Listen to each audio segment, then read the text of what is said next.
Hey guys, it's Molly. Welcome or welcome back to the channel. I hope you're all doing well. In today's video, I'm going to give you guys a little bit of a bookshelf tour, and I really apologise for the lighting. This is the only free time I've had to film this video, and it's been really gloomy all day, so I've just had to suck it up and deal with the bad lighting. Some of you may have seen a little bit of my bookshelf already in my booktube newbie tag, but I wanted to do a bit more of an in-depth video and talk about like why I've placed these books where they are. So without further ado, let's look at my bookshelves. So this is the current main bookshelf setup. I have the Billy bookcase in 40 centimeters because unfortunately I could not fit the 80 centimeter one here.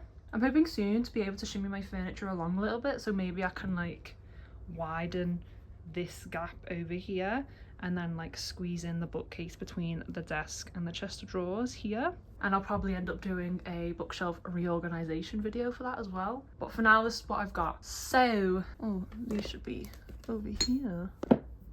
On the top shelf, we've got my middle grade teen and YA books, mainly fantasy, of course. So the books at the back are all middle grade and they're all fantasy. And then all the books at the front are more teen/YA and they are all fantasy as well. So we've got some Aidan Thomas, some Genevieve Cogman, V. Schwab, Alison Saft, Holly Black, Heather Fawcett, Lee Bardugo, and Maggie Stiefvater. Obviously this empty space is for the Dream Thieves, that should go over here. And I really want to fit the rest of the series on this shelf, but it's just not possible at the moment. Onto the next shelf, we have adult fantasy. This is my bread and butter. So as you can see, we've got One Dark Window and Dark Rise. These are recent purchases. So in the back of the shelf, I've got like classic fantasy novels and then fantasy books that are set in a sort of historical time period. So like Greek mythology, witches, that sort of thing. And then I've got some translated fantasies. So yeah, I have them all grouped together. And then at the front, I have my more modern fantasy. So we've got The Priory of the Orange Tree. We've got Robin Hobb's The Farseer Trilogy and then a little companion book. I don't know why Ursula K. Le Guin is at the front. She should be back. Maybe because I was planning on reading her and I didn't. I've got Winter's Promise by Crystal Davos. I've got Olivia Blake, Bridget Collins. I've got Morgan Is My Name by Sophie Keach. This is a sort of Morgana retelling from Arthurian mythology. And then I've got The Hurricane Wars and Days at the Murasaki Bookshop. I know this technically isn't really fantasy, but I've just put it here because I had no other space in the other shelf. And the reason you can like see the books at the back, the reason I lifted up is because my dad, he made some bookshelves out of spare wood we had. So at the back you can see I've got another little book here hidden away. Probably not good to do that because I'll probably forget about it, but this is Morju. And it just gives me a bit more space for putting books in there that I don't necessarily want to have on display. I mean, it's not like I don't want Morju to be on display, but it's not a book I'm planning on reading too soon. And then this next shelf at the back, we've got some sort of like paranormal horror kind of books, and then we lead into murder mysteries and sort of darker historical fiction, and then again some translated fiction here. We've got Drive Your Plow, Diary of a Murderer and Haruki Murakami. And then at the front we've got some more contemporary books, we've got short stories and some more translated fiction. This Kate Moss book, I thought it was the first in a series or a standalone. I didn't realise it was the third book in the series, so I'm gonna have to read the first two from the library before I read this one. I've just been really into sort of pirate books, so it really caught my eye, but yeah, it's got some other books in the series. There's also like 2 poetry collections here. I love the Brontes one. The Bronte sisters are just masterclasses. And again, I've got a book in the back here. I have got, I don't know if you can see, little book over there. So that is Cain's Jawbone. And that is a murder mystery book where the pages are all in the wrong order. So you have to solve the mystery of what order the book goes in and then who killed who. And then the next shelf is classics and then some overflow of the contemporary shelf. So at the back, I've got the Penguin English Library editions. I've got some miscellaneous secondhand and charity shop classics, and then I also have some Penguin Modern classics as well as some little Shakespeare play and sonnet books. And then at the front I have got the Penguin Black Spine classics as well as the new Shakespeare staged editions, which I really love. Book is actually a Penguin classic, but it's a really unique edition. It's Inspector Imanishi Investigates, which you've probably seen in one of my videos before. I think that's the format they use for a lot of their translated Asian classics, I don't know. And then yeah, we've got some more sort of obscure contemporary fiction. We've got Butter, The Memory of Animals, Wild Geese, Wednesday's Child and Study for Obedience. And then going down a further shelf, we have my manga and graphic novel shelves. This is also where I keep my bookmarks because it's the only like spare space I have. So let's just take that off for a second. This book is a proof I got. It was Independent Bookshop Day, and if you spent over a certain amount you got to get a proof, and this is one I got. So behind that I have Heartstopper, only the first 4 volumes, and then I also have another arc of Monsters Born and Made that I got during my time at uni doing publishing. I also have a little reading journal, but I don't really use that. And then I have my small but growing manga collection. I've got the first 3 volumes of Kaiju number 8, and I have the first 27 volumes of One Piece, all in omnibus editions, and then I have the first 5 editions of Haikyuu.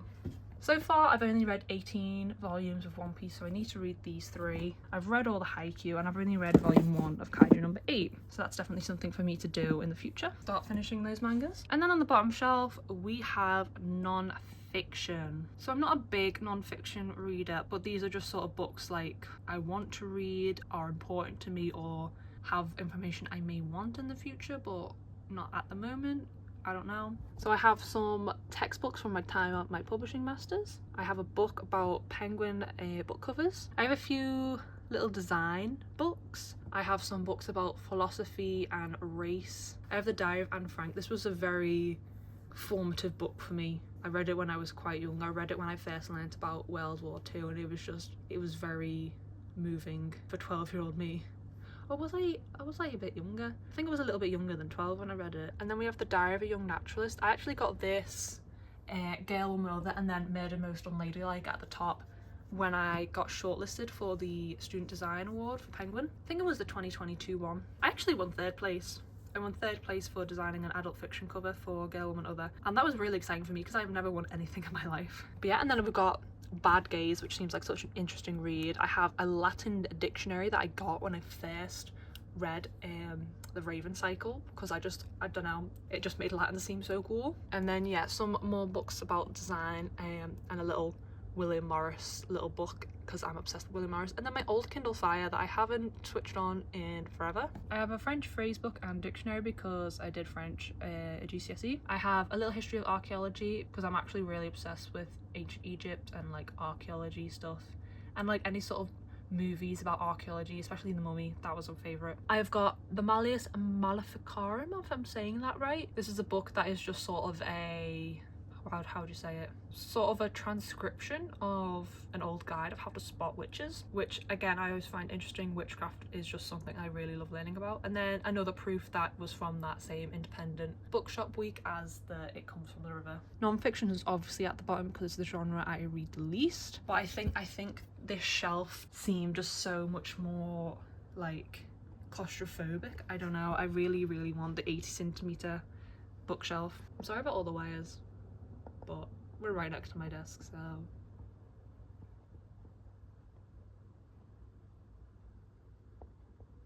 So that was my main bookshelf, and now I'm going to show you my floating bookshelves. So here we have my first floating bookshelf. This is full of my Penguin Clothbound Classic editions. I'm absolutely obsessed with the designs that Coralie Bickford-Smith comes up with for these, as well as the colour combinations. I'll give you a little bit of a pan over. So these are all just in alphabetical order by the author's surname, just like they would be in libraries. And I just really love how they fit together, all the different colours. I love this little guy.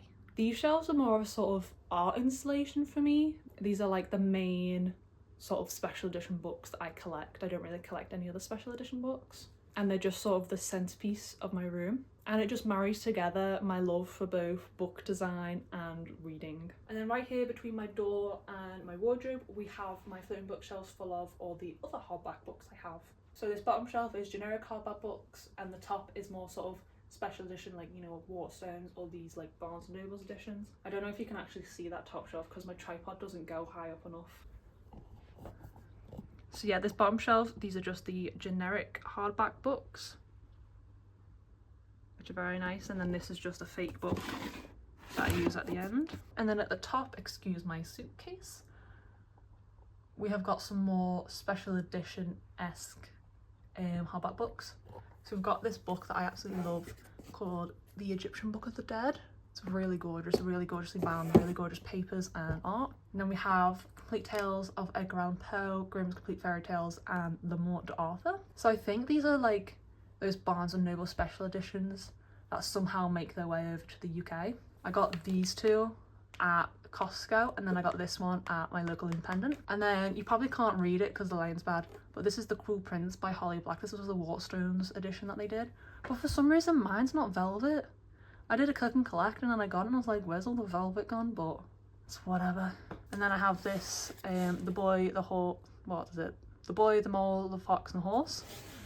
My grandma got me that. And then I have this gorgeous cloth-bound edition of The Fellowship of the Ring that I'd been eyeing for years and my friends got, and like they didn't even know I wanted it, but they managed to like just suss out what I wanted. And then obviously being my favourite series, I have the Raven Cycle, these Owl Crate editions. They're gorgeous, like look at that art. And I have all the trinkets that came with it. And then this little pile is to start my Illuma Crate journey.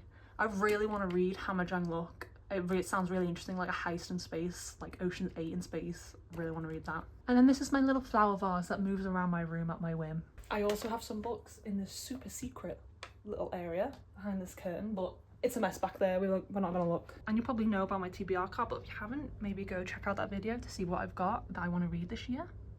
And then here on my bedside table, we have the book I'm currently reading, and the books I want to read this month and maybe a bit of next month. So those books in the super secret space behind the curtain, they are books that are too big for my shelves, as well as books that I'm too old for and I probably won't read again, but they have a lot of sentimental value. So I have some Enid Blyton in there, I have some old fairy tale, like large colourful illustrated books, that kind of thing, as well as a few non-fiction books actually that were like really important to me as a kid, like fact books, that kind of thing. I had a series of books and I think one of them was called Why Do Farts Smell Like Rotten Eggs, How Much Poo Does an Elephant Do, and How to Avoid a Wombat's Bum. It was all sort of weird, wacky and surreal kind of facts about life and just companies and animals, that kind of thing. I really enjoyed them because it just gave me some obscure knowledge. And everyone was like, how the hell do you know that? I also have a sign language book in there because I used to actually learn sign language from it when I was a kid. I've actually forgotten a lot of it now, but it's there for if I ever want to pick it up, but I probably need an updated version. Remember that? That's pig. I think that's cow. That's toilet. Thank you, please. I think that's it. And then look. Some of my sign languages from Something Special, a UK TV show for kids, like singing. Look. Jason, or is it Jason? But yeah, just sort of miscellaneous books that wouldn't really go with my shelves. And there you have it, that's my quick little bookshelf tour. Sorry if it wasn't as detailed as you might have expected, like going into each book. I'm all about just showing you the genres I have on my shelf, where they are on the shelf, and then sort of some staple books. I think if I manage to fit the 80cm Billy bookcase into this space, I'm gonna do some more like sort of display sections of it. You know, have like a sort of normal shelf and then at the end have like, you know, those, what are they called? I don't even know what they're called. They're like the little hooky things that you like plop a book on and it's like displayed nicely, tilted a little bit. Maybe get some nice knickknacks that go with the genre that's being displayed. But that probably won't happen until later in the year, when I can shimmy some furniture around. But yeah, I hope you enjoyed this video and let me know how you organise your bookshelves. I organise mine mainly by genre, and then in that genre mostly by vibe, sometimes by author surname, but sort of like in fantasy I keep all the fairy books together, I keep all like the high fantasy political books together, that kind of thing. But I do keep the translated books of that genre together. I know some people do just vibes, they do it alphabetically by author or like book or series or whatever.